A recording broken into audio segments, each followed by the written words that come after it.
Three, two, one. Welcome back to AT Talks. We have two people today. We have Eli and Aaron. We're still on topic one.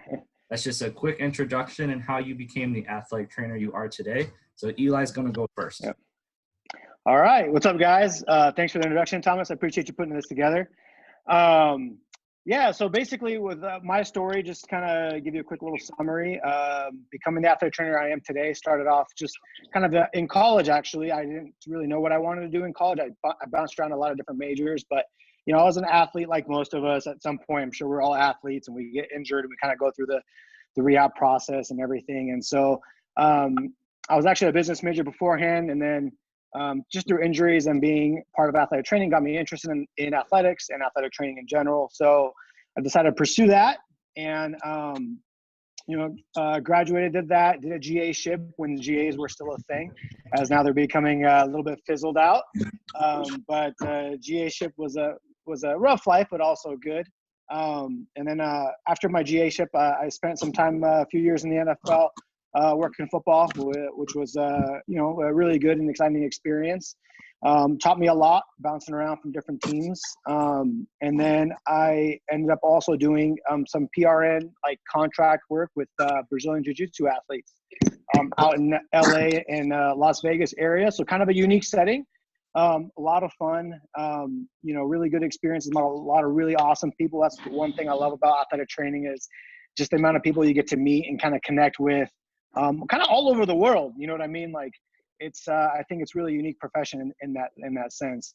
And then, now I have some, also after that, I got some experience with some college football. I left that. And then just picked up a gig working baseball, actually, kind of changing it up a little bit. So it's kind of first season doing that. Picked that up about a month ago.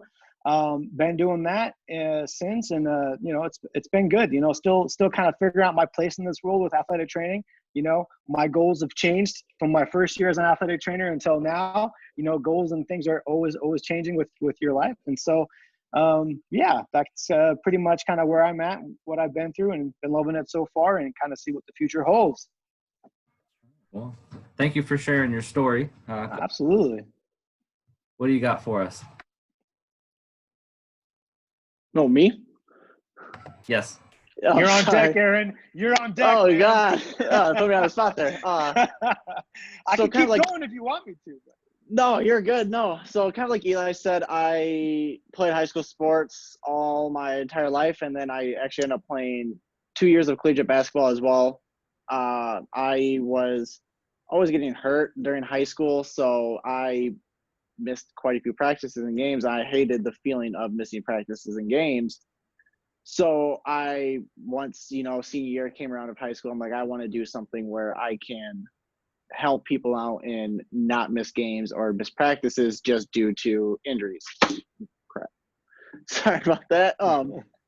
But so once I, played my 2 years at a community college for basketball, I transferred to my alma mater, Saginaw Valley, and they had an the SBSU athletic training program.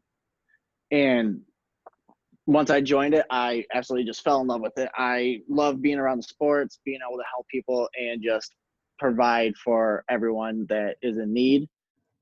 So I just recently graduated back in May. So this upcoming May will be my first full year as a certified athletic trainer at a local high school, and I'm loving every second of it so far. It's stressful at times, but at the same time, I have built such a really great relationship with the kids as well as the coaches and parents that I enjoy going to work every day and don't regret, time to go sit through basketball.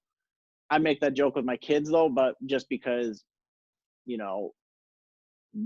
some days they win, some days they lose. So I just kind of joke around with them all the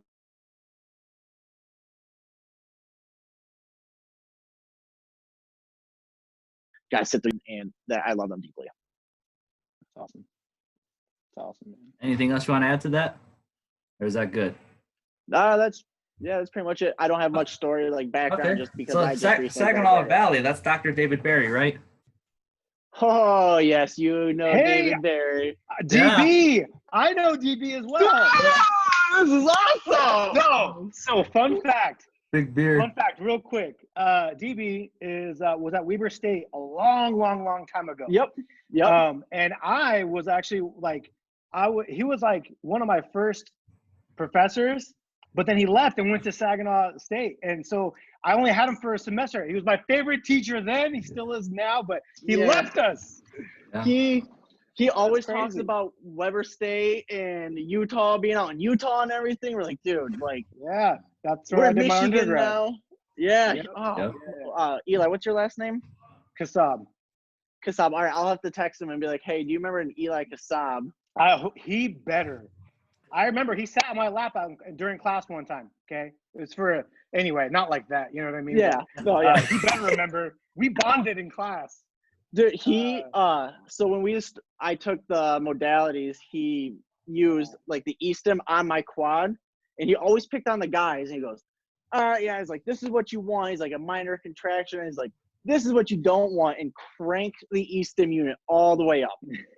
That's about right. Oh, that's great. Yeah. He was one of my favorites. The first time I went to GLADA, I was a sophomore and I didn't know anything about anything besides taping an ankle. And he walked spine board. He's like, we're going to practice spine boarding. Yep. Like an idiot. Yeah, we were we actually, a bunch of us went to NADA this past year out in Vegas, and him and two other people that he's really good friends with were putting on a advanced airway like lab. And he goes, well, I know I've taught you guys how to do this. So he literally volunteered all of us that went from his class. He's like, yep. He's like, you guys just got to show up and do it. He's like, you got to teach. We're like, trial by fire. We're like, what? And he goes, yeah, you got to teach everyone how to put an advanced airway in. And we're like, okay. There's people, I've been an athletic trainer for 20 years. I've never had to do this. And we're like, well, I just recently at the time I didn't even graduate yet. And I go, I'm going to graduate in May, and I'm teaching you how to do an airway. This is fun. Oh, man. I would be screwed. I've never had to do it besides a dummy like 4 years ago. So I wouldn't know.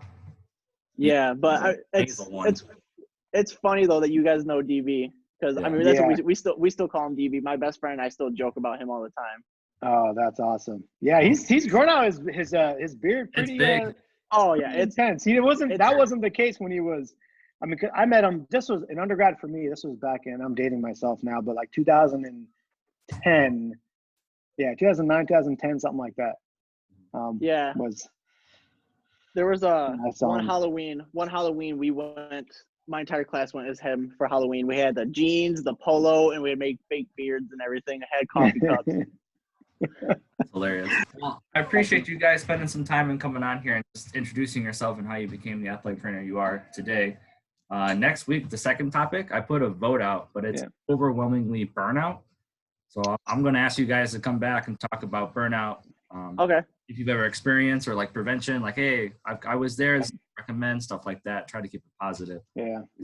I'm definitely looking forward to that one because I would, I'm interested too.